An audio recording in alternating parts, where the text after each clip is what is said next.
Salut les potos, on est le dimanche 28 janvier 2018 et on va faire un petit tour des semis, du broyat et quelques boutures que j'ai faites pour vous. Voilà, nous sommes donc dans la nurserie et comme vous le voyez, apparemment, ben voilà, tout se passe bien, tout pousse correctement. Je suis relativement satisfait. Là-bas, j'ai des petits semis d'oignons et de poireaux que j'ai fait la semaine dernière. Et on verra, là j'ai fait un petit peu de semis d'apia. Pour le reste, ma foi, voilà. Les tomates Belgian Farmer. Ici, ce sont des semis de zinnia et de yé d'Inde. Parce qu'en général, je les rate et cette année, j'aimerais bien quand même les réussir. Les tomates cœur de bœuf refried, hein, les fameuses tomates. Les cerises yellow, les zébras green. Alors ici, on a aussi nos petits semis de piment doux, Corneau di Toro. Là-bas encore des tomates géantes, beefsteak, encore des piments, Italian Red Market, les tomates encore, orange, des Andes, rosso siciliane, ici le poivron dulce italiano. Ici c'est un petit peu plus difficile, j'en ai qu'un, mais enfin voilà. Poivron Figitelli, Sicilia. Le piment basque d'Espelette, il est magnifique, moi je suis très content. Le poivron doux d'Espagne, là il n'y en a pas des masses non plus. Et les poivrons c'est toujours plus difficile, hein, poivrons et piments. Et là-bas les tomates de Sicile, mes fameuses semences qui ont plus de 5 ans. Je vais encore laisser tout ce petit monde bien tranquille pendant une dizaine ou une quinzaine de jours. Et puis vers le 10 février, je vais commencer à rempoter quand j'aurai terminé de réaménager les étages inférieurs. Et puis voilà, comme ça, ils vont reprendre le cours de la vie et je verrai si je vais faire 2 ou 3 rempotages.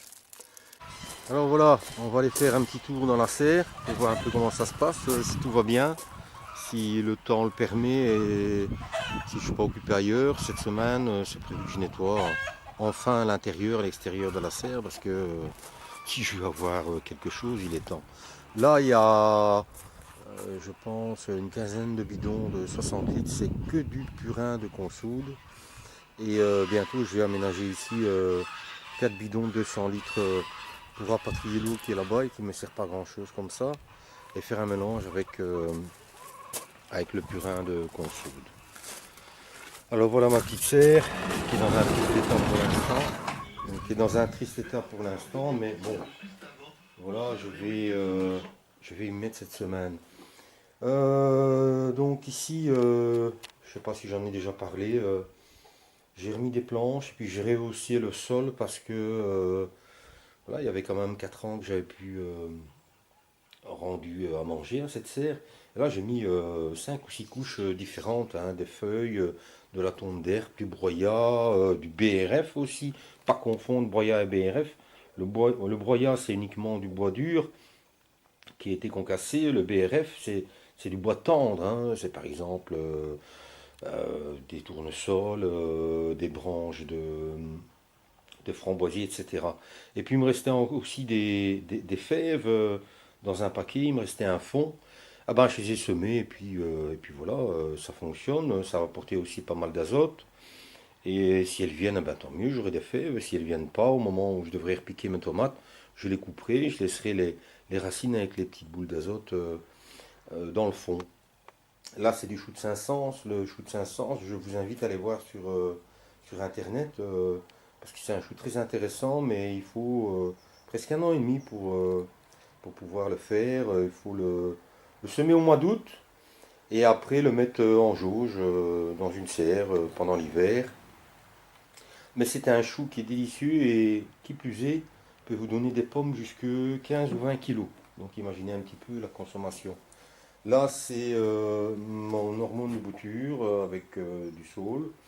Pourquoi? Parce que ici, j'ai fait beaucoup de boutures où il y a au moins une dizaine de variétés de lierre différents pour pouvoir, comment dire, occulter mes paillasses sur mon terrain en permaculture juste derrière. J'en ai fait en pot et puis j'en ai fait aussi juste en branche dans un pot avec de l'hormone de bouture. Et puis j'attends que les racines arrivent. Là, on a du céleri vert que j'avais semé en novembre et qui pousse pas mal. Puis bon, c'est un peu le boxon ici, franchement, il faut que je m'y mette. Là, c'est des semences de salade que j'ai récoltées l'année dernière. Et bon, là, il y a pas mal de salades que j'avais semées ou repiquées juste avant l'hiver, des pains de sucre, de la batavia, etc. Et puis ça pousse doucement. Et là, vous avez encore des boutures de lierre, advienne que pourra. Allez, on va aller voir un petit peu le terrain. Alors ici, avant d'aller sur le terrain qui est juste derrière, je vais vous montrer, j'ai essayé de travailler vraiment un tout petit bout de terrain. Là où c'est le plus sec. Pourquoi c'est le plus sec? Parce que j'ai un chêne là, hein, et le chêne il pompe pas mal l'eau dans le sol, donc ben, c'est là que je peux trouver quelque chose d'un peu correct pour pouvoir travailler. Mais entre tout ce que j'ai apporté sur le terrain et la flotte qu'on a eue sur la tronche, franchement, c'est pas évident à travailler. Et je suis pas prêt comme Philippe de repiquer des salades. Voilà, on arrive sur le terrain. Rappelez-vous, il y a quand même 3 ou 4 semaines, j'avais juste réussi à faire une rangée en broyat. Le broyat était très humide, donc très dur, très lourd comment dire, à manipuler, que ce soit pour le charger, pour le manipuler en poubelle, pour le décharger. Et cette semaine, j'ai fait un tour sur le terrain là-bas de l'horticulteur. Et puis j'ai remarqué qu'il avait un tout nouveau broyat, enfin tout frais. Nouveau, ça se dit pas pour le broyat. Et donc très sec. Donc j'ai réussi en 3 jours à faire le travail que j'aurais fait en 3 semaines. Et si tout va bien, demain je fais un ou deux derniers voyages. Et j'en aurai terminé avec ma couche de broyat. Ce qui m'amènera à approximativement, je sais pas moi, 4 ou 5 couches différentes sur mes fruitiers, de tons d'herbe, de paille, de feuilles, de broyat, etc. J'ai juste encore le petit coin là-bas à faire. En tout cas, en plus, le broyat, nonobstant le fait que ça amène à manger aux plantes, évidemment, ça apporte quand même une certaine finition au terrain. Et on voit clair. On voit les arbres, on voit les arbustes, on voit un peu tout.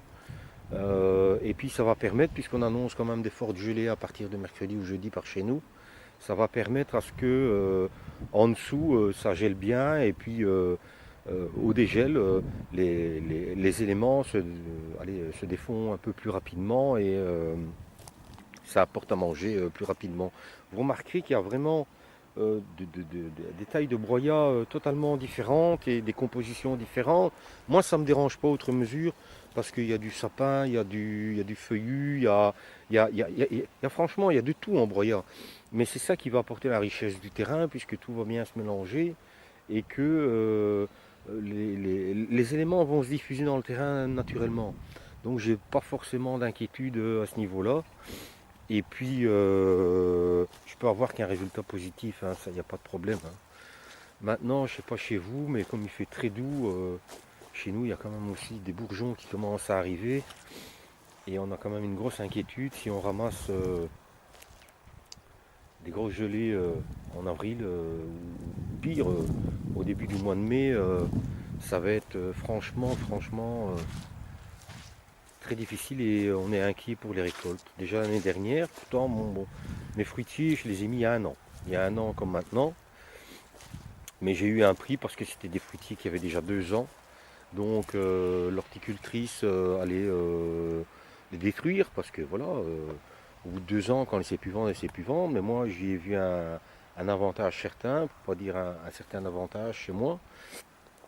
Et donc ce sont des fruitiers qui ont déjà une bonne constitution. Et, et voilà, donc ils vont on le voit, il n'y a pas, y a pas de lézard, il y a des bourgeons partout. Hein. Donc si on a la chance d'avoir une saison un peu correcte, qu'est-ce qui va se passer? Ben, moi je vais avoir beaucoup de fruits. Mais si comme l'année dernière on a un coup de gel sur le coup du 15 avril ou du 1er mai, ça va être pénible. Enfin voilà. Donc je vous montre un petit peu en vitesse. Ici c'est l'arche, ça c'est une ronce sans épines. Ça c'est le nouveau kiwi que j'ai mis, puisque l'année dernière malheureusement mes 2 kiwis passer l'arme à gauche. Et cette plante qui pousse très très vite, qui couvre très rapidement. Mais bon, j'aurais dû la maîtriser mieux parce que là, j'aurais dû la passer dans les carreaux pour qu'elle s'accroche un peu mieux. Et qui donne des fleurs splendides, c'est une passiflore. Et franchement, j'espère vous faire des images en pleine floraison. Vous allez voir, c'est magnifique. Pour le reste, eh ben, c'est un peu comme tout le monde, hein. Pour l'instant, c'est gorgé d'eau partout. Et si on n'a pas une petite avant-saison un peu correcte au niveau température, ça va être difficile de travailler tout ça. Ou alors il faudra amener un peu de sec au départ. Je vois que dans les premiers carrés de permaculture, donc là il y a pas mal de broyats, il y a des tons d'herbe, il y a de la paille, bah, ça reste quand même un peu correct. Donc ma foi, je vais commencer par repiquer mes trucs un petit peu dans ces carrés là. Là des radis noirs, les choux rouges, pas terribles cette année. Et alors ma marque qui l'année dernière était ASEC de chez ASEC, une marque il y a 1 an et demi. J'avais jamais eu d'eau dedans. Voilà, c'est pour vous montrer un petit peu l'ampleur des pluies diluviennes qu'on a eues depuis 4 mois. La mare est pleine, bien pleine, et à mon avis, avec le terrain qui est gorgé d'eau, elle va absorber l'eau sédentaire de tout ce qu'il y a aux alentours pendant un petit moment. Et après, j'évite la sécuriser pour les petits-enfants. Et puis, si je vois que la vie n'y arrive pas, j'irai peut-être chercher dans une mare sauvage des têtards et en espérant avoir des grenouilles et des crapauds dès l'année prochaine. Voilà, voilà. Je pense qu'on a fait un petit tour, un peu rapide, mais au moins je vous laisse des nouvelles et puis je vous montre comment ça évolue tout ça. On a beaucoup de travail, on a impatience à retrouver le bon temps. J'ai bien travaillé cette semaine parce qu'il a fait plus ou moins sec, il n'a pas trop plu. Et j'ai eu du temps pour moi, donc voilà, mais c'est pas toutes les semaines comme ça. Mais on aspire à cette quiétude dans nos jardins et à pouvoir s'asseoir sur un bio comme je fais souvent et puis observer les oiseaux, la nature et réfléchir à tous les travaux qu'on peut encore faire et à toutes les améliorations qu'on peut encore apporter. Voilà, je vous souhaite à tous un bon dimanche et je vous dis à très bientôt pour d'autres vidéos. Salut!